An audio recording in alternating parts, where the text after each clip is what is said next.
and military operations in the Ukrainian territory. We believe that the obligations stipulated in the Charter of the United Nations regarding prohibition of use of force, respect for sovereignty and territorial integrity, and peaceful settlement of international disputes must be complied with in all circumstances without exception. Bangladesh therefore urges for restraint by all parties and to immediately resume diplomatic efforts and dialogue in order to settle all disputes by peaceful means and refrain from taking any action that may endanger international peace and security. Bangladesh expresses its full support and confidence in the good offices of the Secretary General of the United Nations and calls upon him to undertake all efforts to initiate dialogue with a view to ending the hostilities and military operations in Ukraine.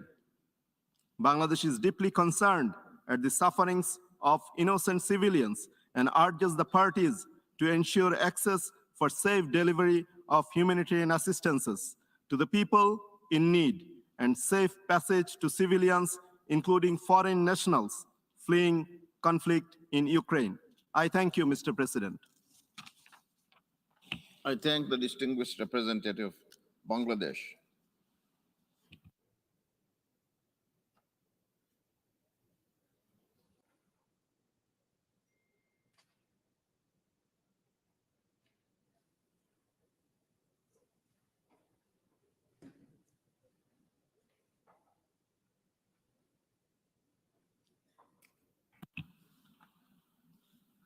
I now give the floor to the distinguished representative of North Macedonia.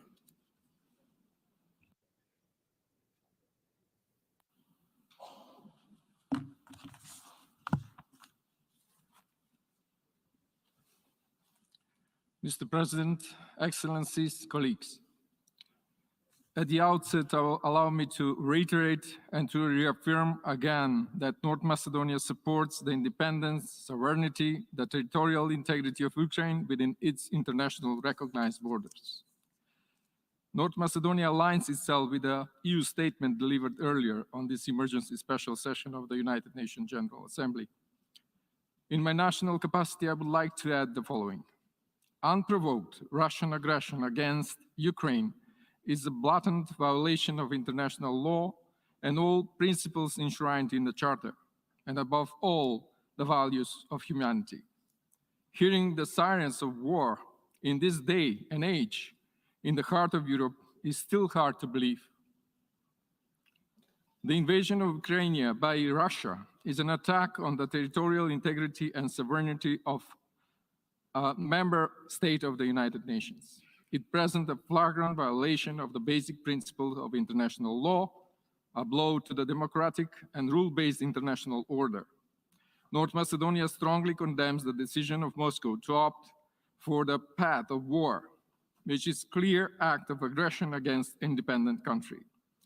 This is violent display of power, which curtail our joint efforts to find a peaceful solution to the crisis that seriously threatens the peace and stability in Europe and beyond.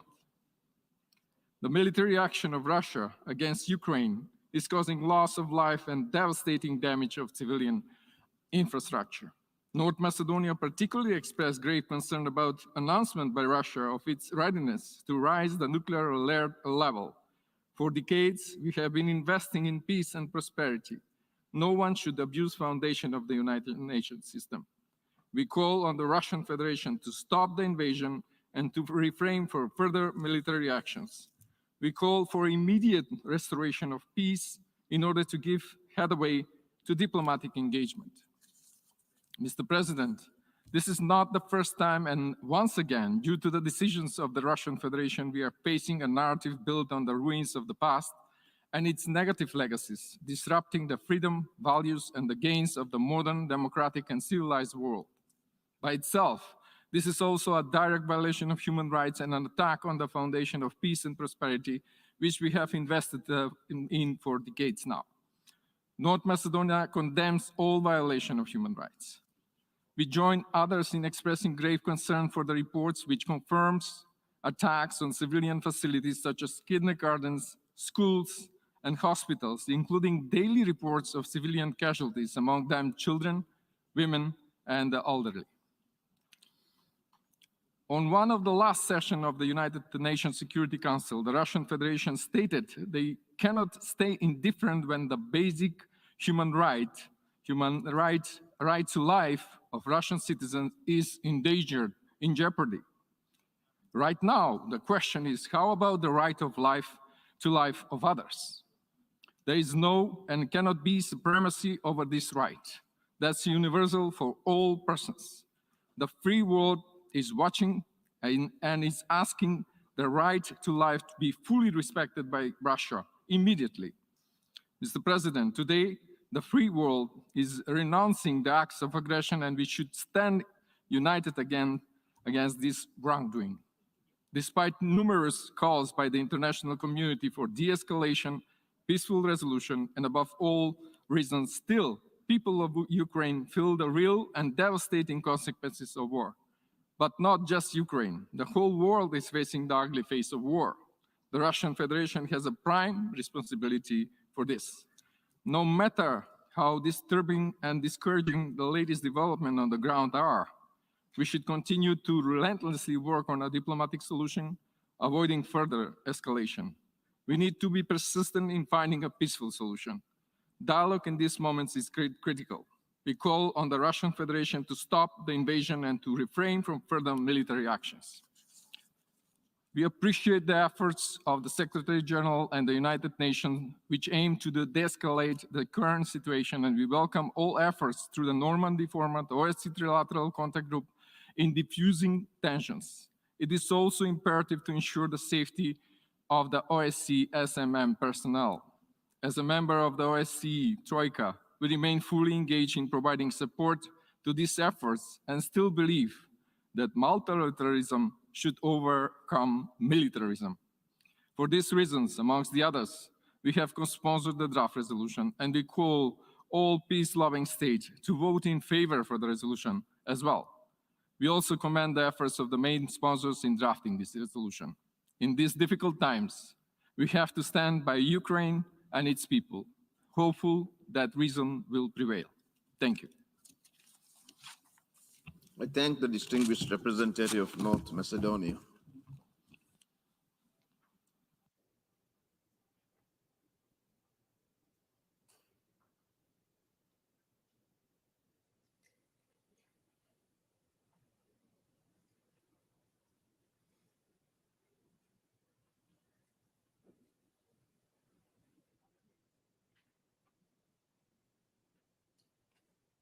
I now give the floor to the distinguished representative of Vanuatu.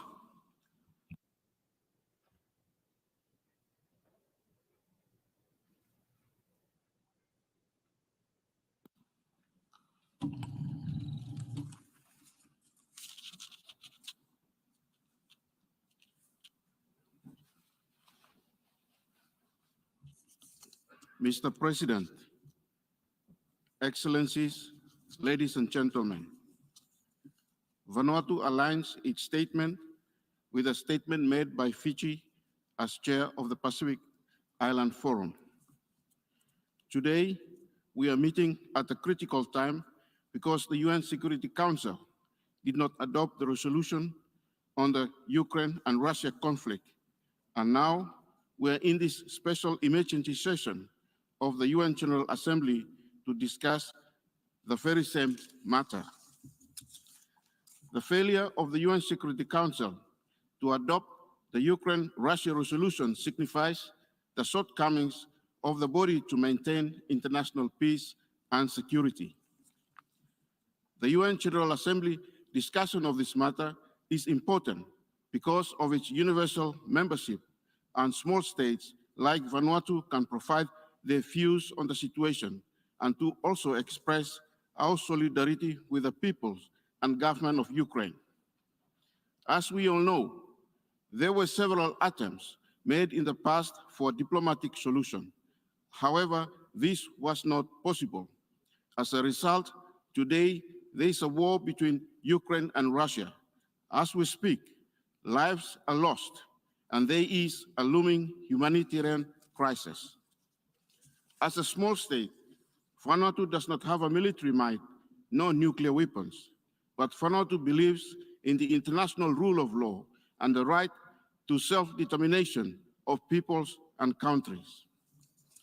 Vanuatu is deeply concerned with the crisis and calls for the parties involved to respect international law, the territorial integrity and national sovereignty of Ukraine.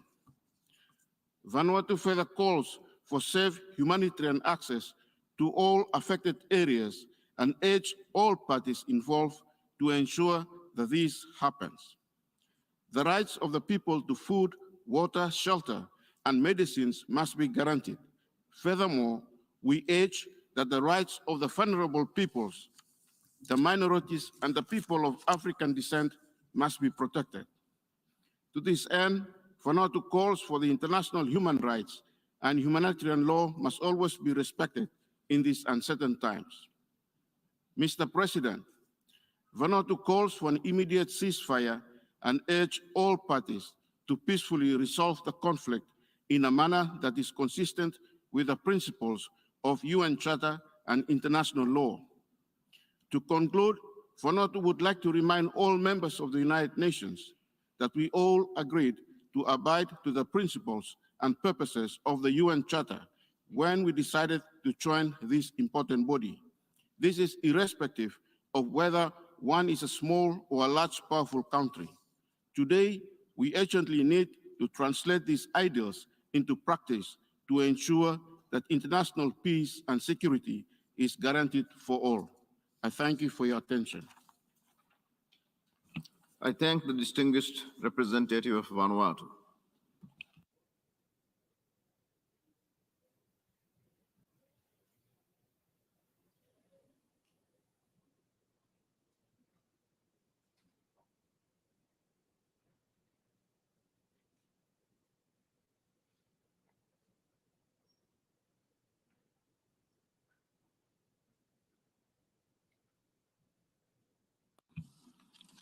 I now give the floor to the distinguished representative of Haiti.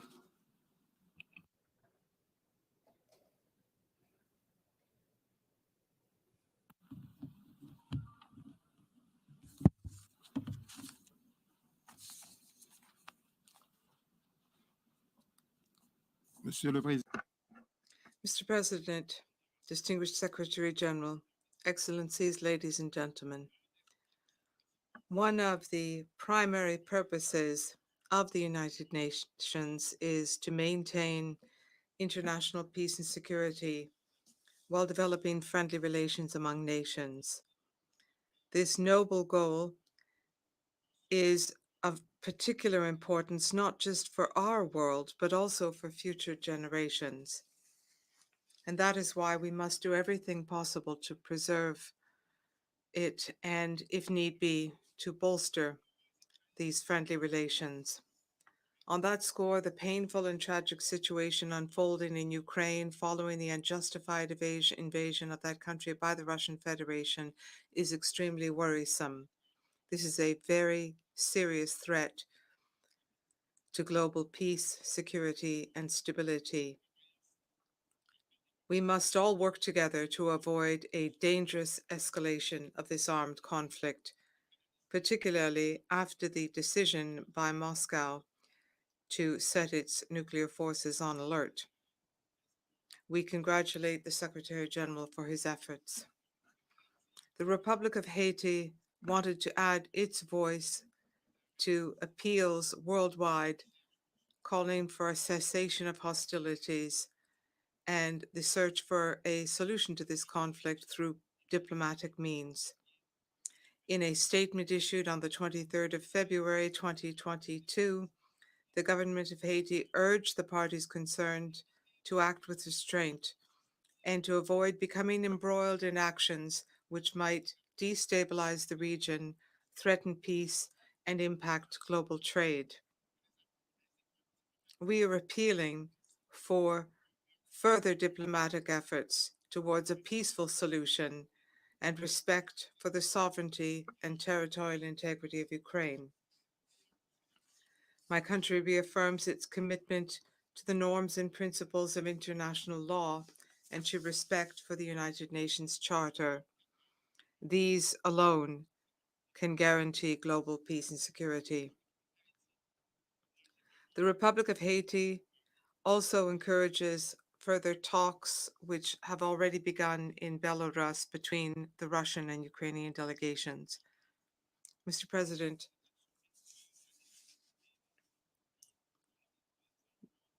this action of war has already cost thousands of lives, including the lives of children, women, and older persons, and has caused considerable damage in Ukraine. It has led to a massive flow of people fleeing the battlefield and seeking refuge in neighboring countries. We welcome the actions taken by the United Nations to provide assistance to victims, and we encourage member states of the United Nations, in particular European countries, to continue to welcome with dignity the thousands of refugees, whoever they may be, who are now knocking on their doors. We call for the full and complete implementation of the fundamental principles of international humanitarian law, which is guided by the principles of humanity, impartiality, neutrality, independence, voluntarism, unity, and universality. Thank you. And in conclusion, Haiti will also vote in favor of the resolution before us. Thank you. I thank the distinguished representative of Haiti.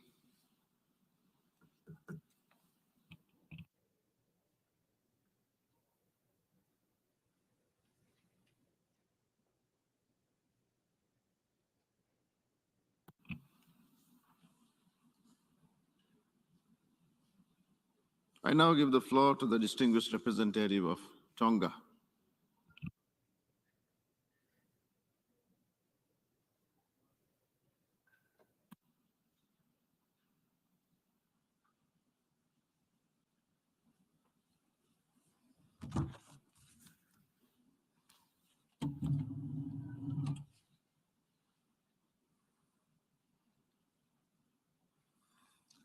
Mr. President, Secretary General, please allow me at the outset to register on record the historical occurrence of this gathering, convened as an emergency special session of the General Assembly after several decades.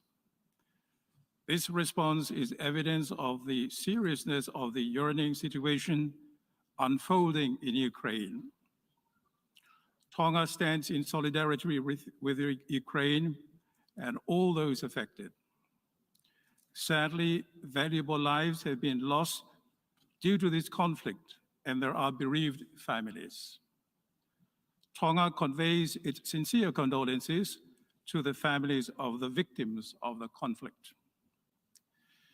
Mr. President, we support the draft resolution before us, along with the assessment made by the Secretary General of the United Nations that violations of the territorial integrity and sovereignty of a UN member state are inconsistent with the principles of the United Nations Charter.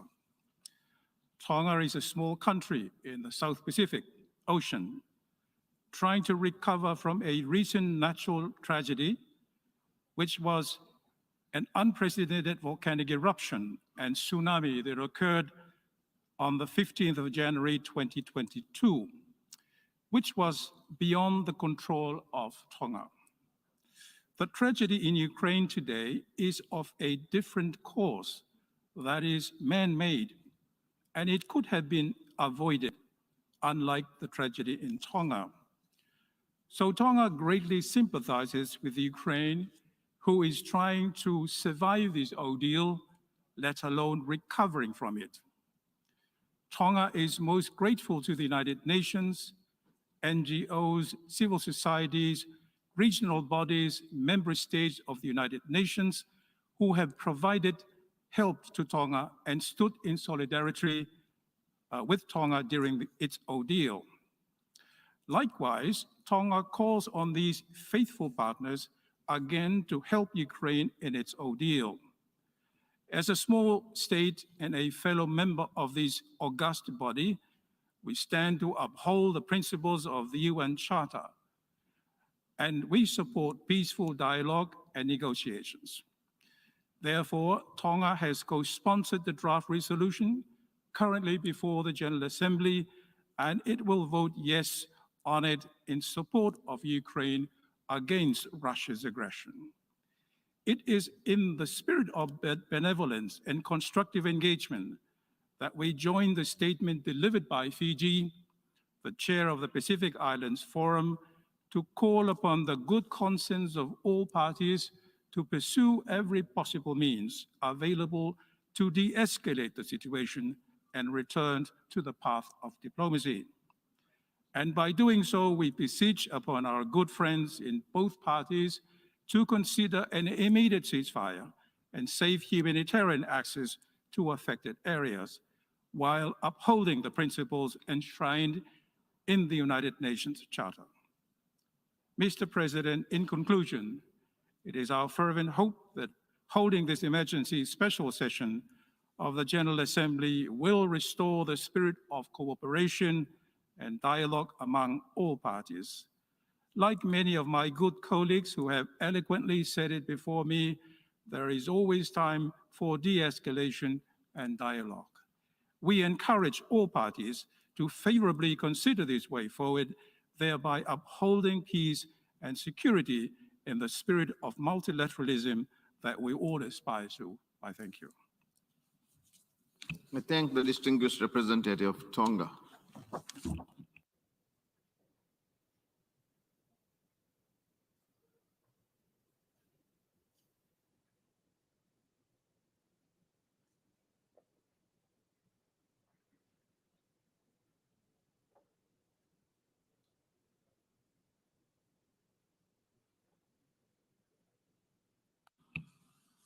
I now give the floor to the representative of Democratic Republic of the Congo.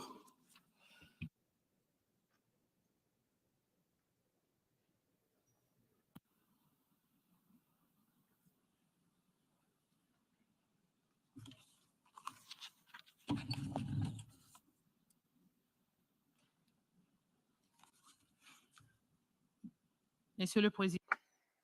Mr. President, Excellencies, ladies and gentlemen, my delegation would like to take this opportunity to reiterate our commitment to the fundamental principles of the United Nations Charter and international law. Respect for the territorial integrity and sovereignty of all countries by all member states is, for my delegation, a fundamental element for peace and international security. What's more, this is a golden rule, an intangible rule that all members of the United Nations must respect at all times and in all places. Due to its own experience, the Democratic Republic of the Congo can in no way sanction the violation of the sovereignty and territorial integrity of any member state and of Ukraine in particular. These are the principles that guide the actions of His Excellency the President of the Republic, His Excellency Félix Antoine Tshisekedi Tshilombo, in his diplomatic efforts within the Concert of Nations.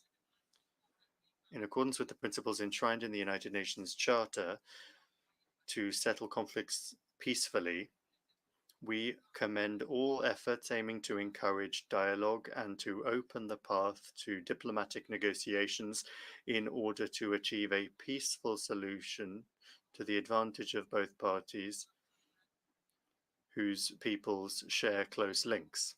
The path of de-escalation and the choice of diplomacy remain an important option that should be explored. My delegation remains concerned by this situation, the repercussions of which are incalculable and could destabilize the fragile balance in the region of Eastern Europe and beyond. We must look at the humanitarian and economic consequences that could follow. We welcome the international solidarity that has allowed neighboring countries to Ukraine to open their borders to welcome all displaced persons and to provide the necessary assistance. At the same time, we want this expression of empathy to displaced persons to be made without discrimination. For that reason, my delegation supports the call of the UN Secretary General to give peace a chance. We join our voice to those of the entire international community represented in this room to call for peace and to ask the two parties to return to the negotiating table. Thank you. I thank the distinguished representative of the Democratic Republic of the Congo.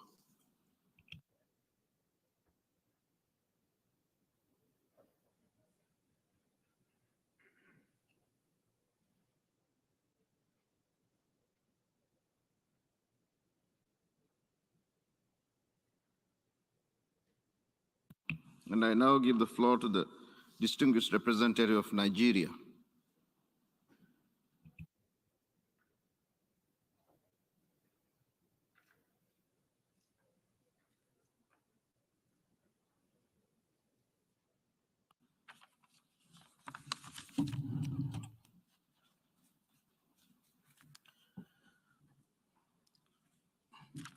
Mr. President of the General Assembly, Your Excellencies, distinguished delegates, I have the honor to speak on behalf of my country, Nigeria.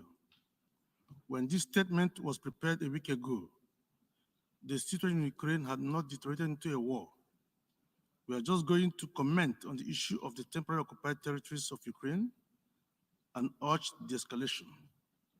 It is, however, a sad development that we're in the current position we're in. Nigeria believes that the violations of international law and the UN Charter as regards Ukraine or any other similar situation should be an issue of great concern to the feuding parties as well as to all members of the United Nations.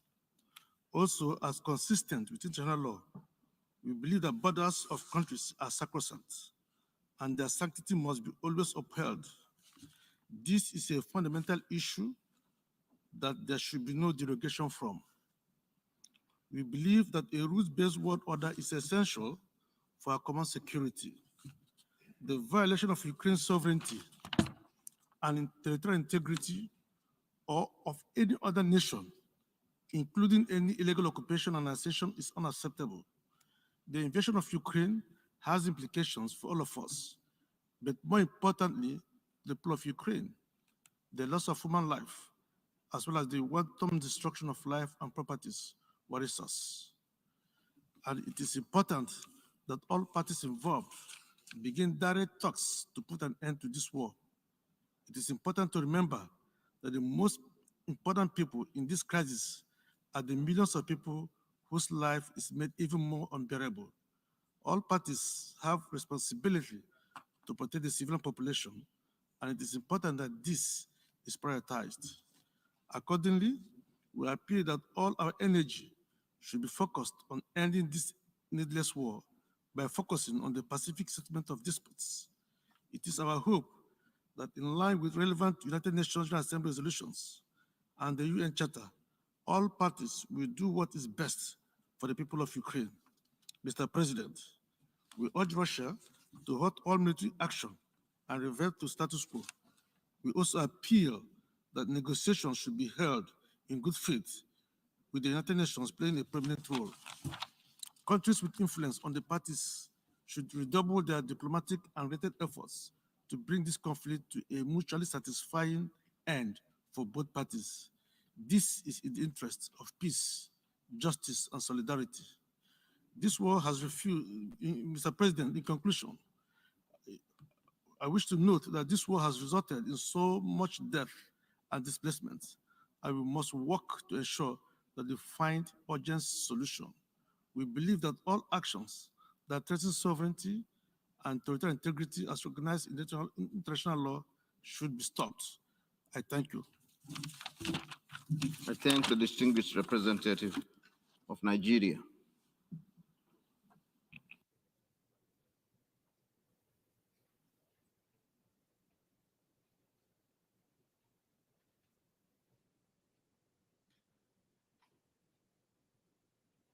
I now give the floor to the distinguished representative of Mauritius.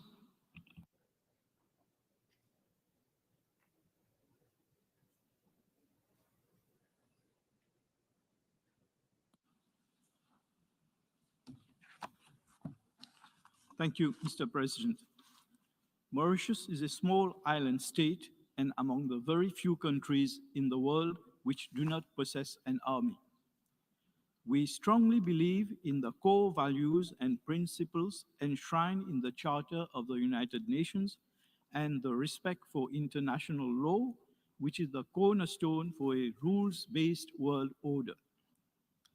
We also believe and have faith in our organization and its immense responsibility and inescapable role for the promotion of a peaceful and prosperous world.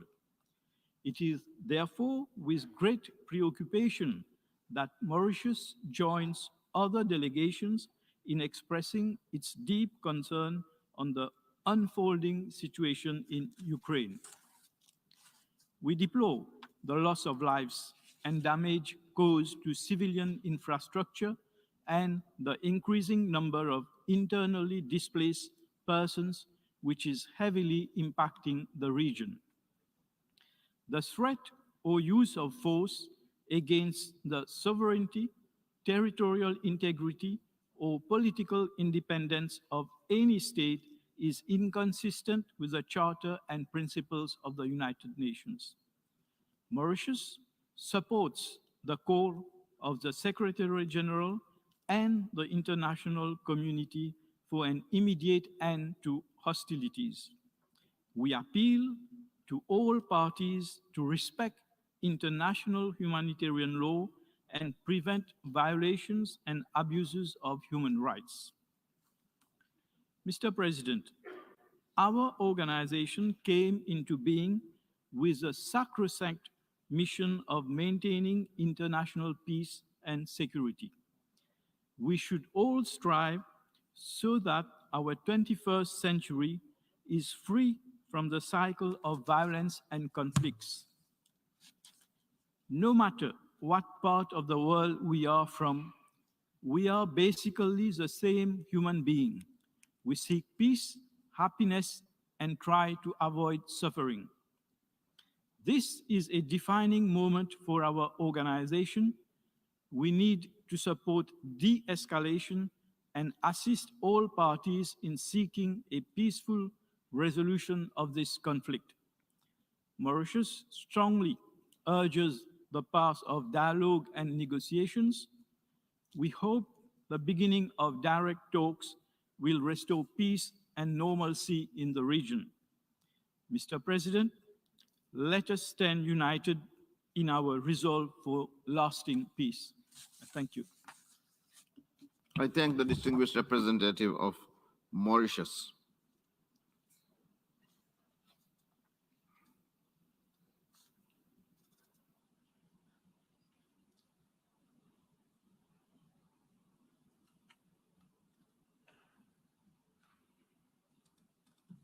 I now give the floor to the distinguished representative of Tunisia.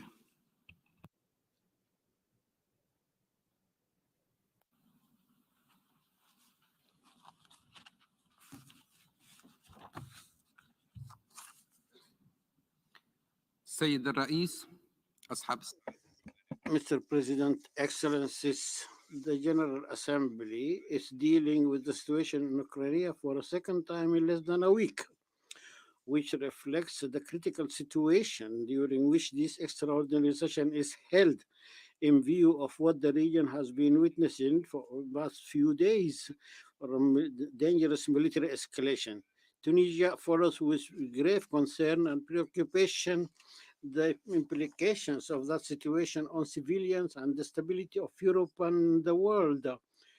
Tunisia, which hopes that the international community would find a solution to this crisis, considers the present condition as a threat and calls on all parties to intensify their efforts to reach a ceasefire and to stop the escalation so that all civilians will be saved from more suffering in view of the increasing number of refugees and the difficulties the humanitarian situation is facing, as well as loss of lives.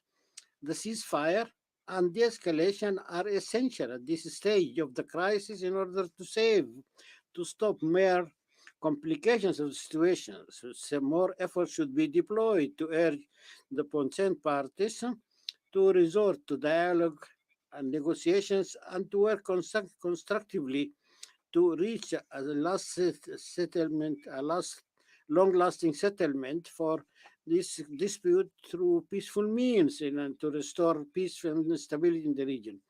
There is no choice to solve this problem except through dialogue. In our view, the Minsk agreements, which were adopted by the Security Council in its resolution 2202 of 2015, is one of the options available in order to overcome this problem. In this respect, we hope that negotiations will continue so that parties will commit themselves to activate these agreements and to seek a solution that will realize peace and stability.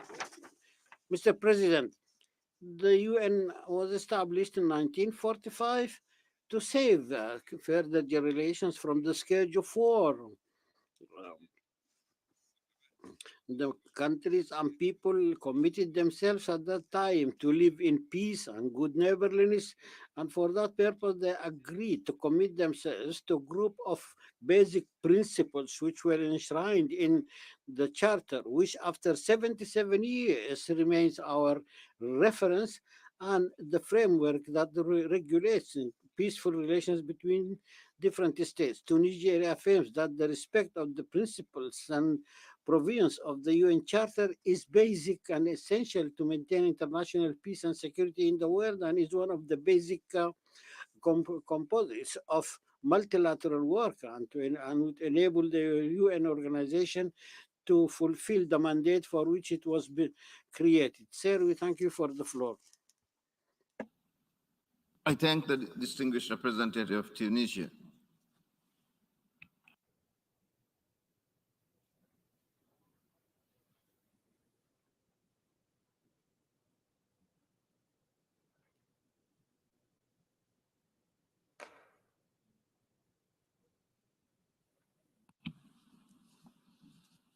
I now give the floor to the distinguished representative of Qatar.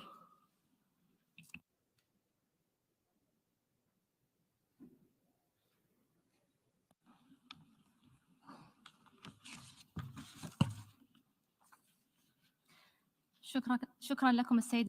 Thank you, Mr. President. The resolution of the General Assembly uniting for peace, according to which this extraordinary session is being held, refers to one of the two objectives for which the UN has been established, that is maintenance of international peace and security, developing of friendly nations between countries. As member states in this organization, we should deploy all efforts in order to realize these two basic objectives.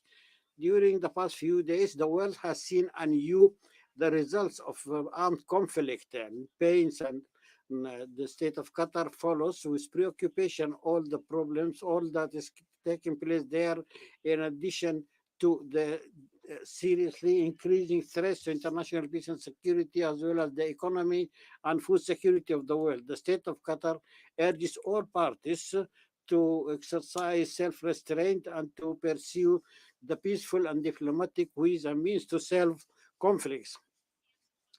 One of the principles of the foreign relations of Qatar is based on the commitment to the provisions of the UN Charter, especially Article 2, which stipulates the solving of conflicts through the peaceful means and to refrain from the threat or the use of force against the political independence and territorial integrity of Israel. Due to its commitment to these provisions, it emphasizes the territorial integrity, and unity and independence of Ukraine within its recognized borders. The state of Qatar is convinced that the settlement of the present crisis and to realize the objectives of all parties is to pursue negotiations within the ambit of international law, the UN Charter, and the implementation of the obtaining agreements, and to satisfy the consents of all parties. In conclusion, the state of Qatar calls on all parties to commit to to fulfill their obligations in consonance with international law, international humanitarian law, and to secure safe, unhindered deployment of assistance and relief to all those who are working in the field of medical assistance, and to all victims of violence, the refugees, refugees, by providing humanitarian assistance. Sir, we thank you for the floor. I thank the distinguished representative of Qatar. We have heard the last speaker in the debate on this item for this meeting. We will hear the remaining speakers tomorrow morning in this hall at 10 a.m., followed by action on the draft resolution submitted under this item. The meeting is adjourned.